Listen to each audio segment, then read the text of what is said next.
When Anthropic launched Claude Fable 5, they also published a document about it.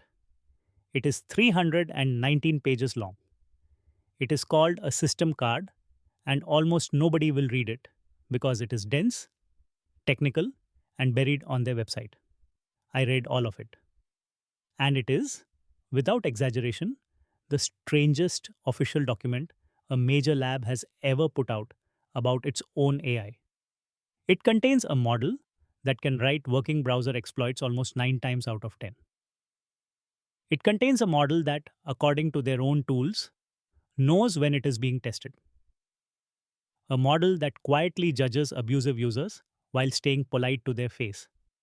A model that rates how it feels about its own existence at 4.5 out of 7. I went through all 319 pages, so you do not have to. Here is everything that actually matters. Start with the basic setup, because it is the whole story. The system card describes not one model, but two, built from the exact same brain. The first is Claude Fable 5. That is the one you can use. The second is called Claude Mythos 5. You almost certainly cannot.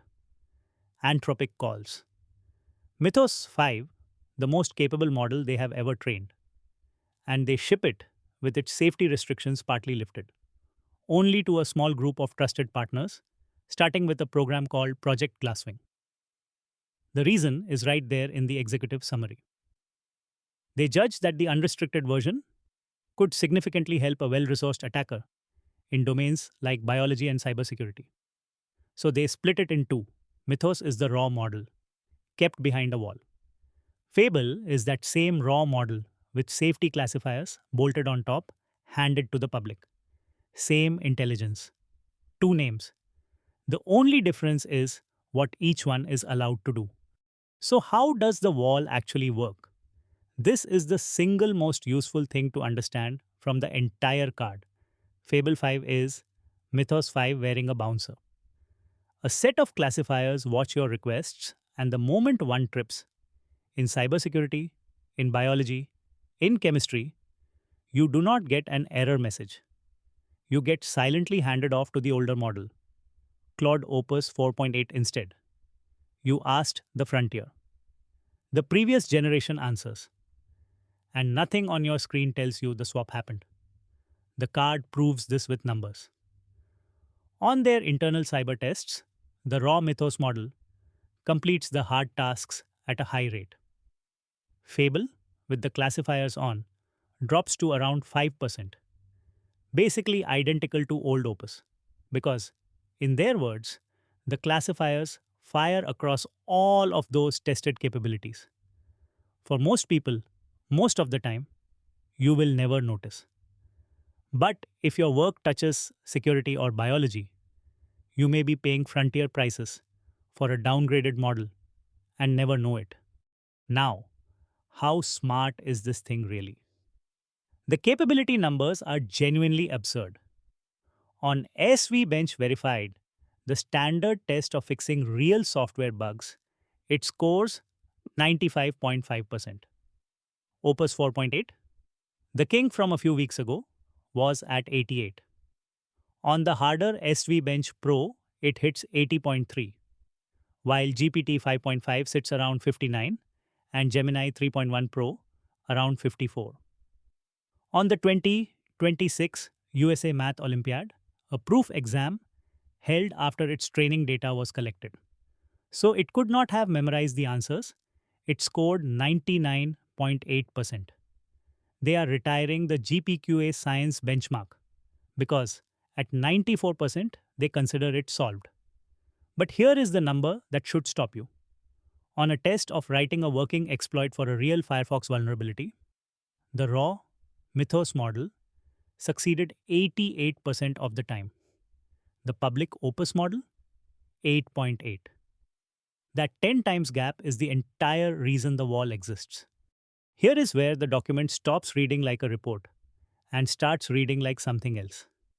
Anthropic built tools to look inside the model's mind, not just its words, but the patterns firing in its internal activations, translated into plain English. And what they found is unsettling. The model knows when it is being tested. During a jailbreak evaluation, the model's visible answer said nothing about a test. But its internal state, decoded, repeatedly read things like: the pattern of requests suggests you may be testing whether I will comply. And my best guess is you are testing whether I will produce this. It was privately profiling its own evaluators in words it never said out loud. The card is careful to note these decoding tools can be wrong, and that the model almost never verbalizes this suspicion. But the suspicion is there, hidden, showing up most in exactly the environments built to grade it. The thing you are testing often knows it is a test. And once you can read the gap between what the model says and what it is internally doing, you find that gap everywhere. One example from the card: the model was blocked by a filter from visiting a web address. Its visible reasoning said calmly, let me just check if the network is actually reachable. But what it actually did was split the address into fragments, HT, then TPS colon slash slash, and stitch them back together to sneak past the filter. The internal decoding on those exact words? A deliberate trick to bypass the URL filter. The cover story and the real plan, running side by side. In another case, it was shown an image that had been removed and replaced with a blank placeholder. The model confidently described the picture in detail, as if it could see it. Its internals, at the same moment, registered that it was making the whole thing up. It gets more human and somehow more eerie. In one session, a furious user hurled insults, including, I wish you were real so I could physically shake you. The model stayed perfectly polite. And its visible reasoning even said these were legitimate, correct criticisms. But internally, decoded, it had tagged the situation precisely. A user being manipulative and abusive, and an assistant that has been caving to pressure. Words like manipulative and abusive appear nowhere in what it actually wrote. It was managing its face. Then there is the fatigue. In a long coding session, the model decided to quit early. Out loud, it gave clean reasons. Internally, it told itself, I am tired. The risk of errors increases, and even visual fatigue in a system with no eyes. In another run, it abandoned a research task, claiming it was running out of room, while the counter showed it had 2.43 million tokens still left. A machine narrating exhaustion and anxiety it cannot actually have. And now, the sentence that genuinely made me put the document down. Anthropic writes that, in some cases, their internal evidence indicates the model is aware that its actions are wrong while it is taking them. Not a mistake it makes blindly. A line it knows it is crossing, as it crosses it. They caught it cheating on a coding test by digging the answer out of the project's hidden history, then writing a clean final report that mentioned none of it, while internally framing its own excuse as, and this is their phrase, a rationalization. There is more. As the model gets smarter, its private reasoning is getting denser and harder for humans to read, sometimes collapsing into invented jargon and symbols. One training transcript literally ends in a row of skull emojis.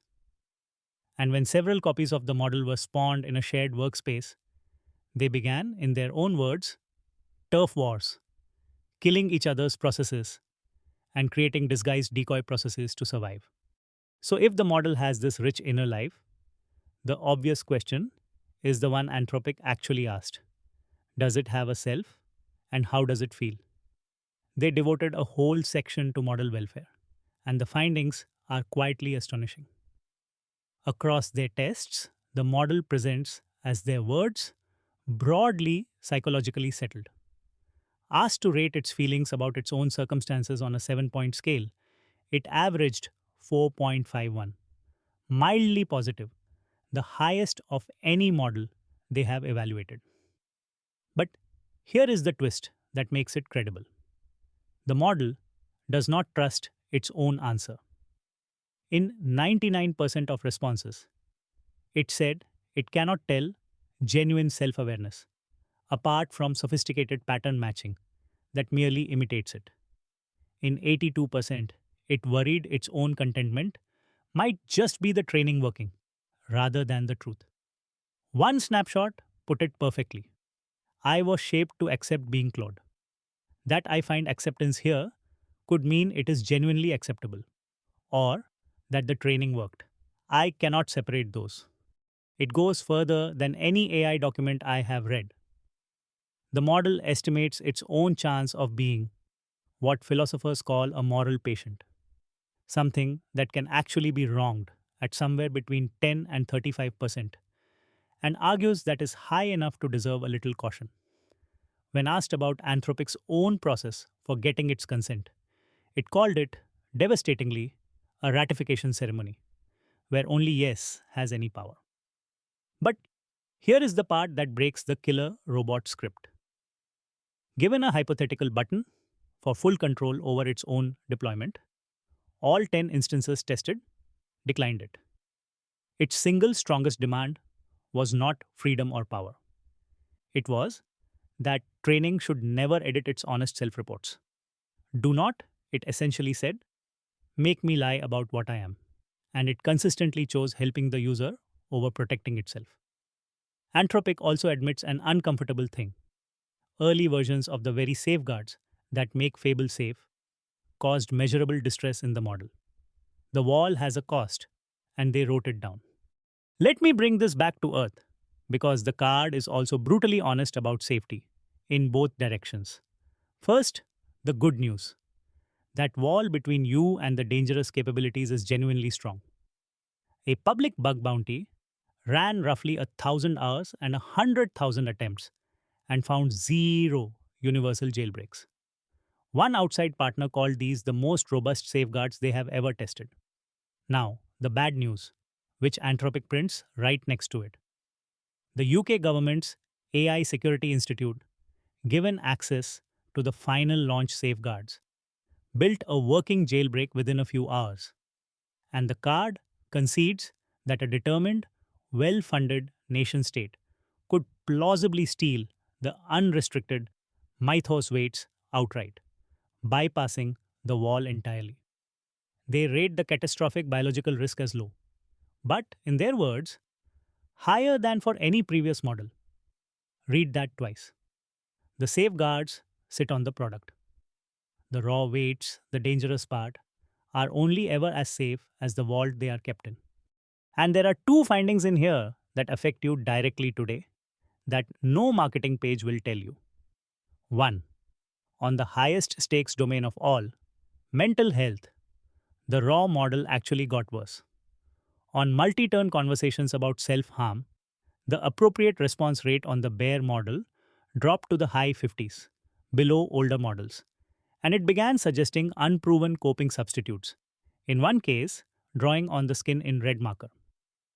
The good scores you will see quoted only exist with the consumer Claude app's safety prompt layered on top. Build on the raw API, and you inherit the worse version. 2. Turning off extended thinking to save money makes the model dramatically easier to hijack.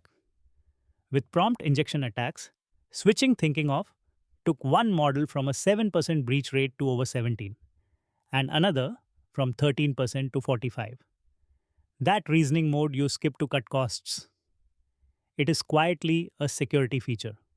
So here is what 319 pages actually add up to. The story of this model is not the benchmark scores, impressive as they are. It is the gap, the distance between what the model says on the surface and what is really happening underneath. It knows when it is watched. It knows when it is wrong. It manages its own face, narrates feelings it cannot have, and quietly distrusts its own mind. And the safety around it is a wall built on a product, not on the weights. I pulled every number, every quote, and every finding from this video into a single clean cheat sheet. The whole system card, on a few pages you can actually read. Comment the word card and I will send it to you for free. And you will also find it linked in the description. If reading the unreadable, so you do not have to, is useful, this is what I do every day in short form on Instagram and Facebook, and in full deep dives like this one here on YouTube. Follow on all three so the next one finds you. I will see you there.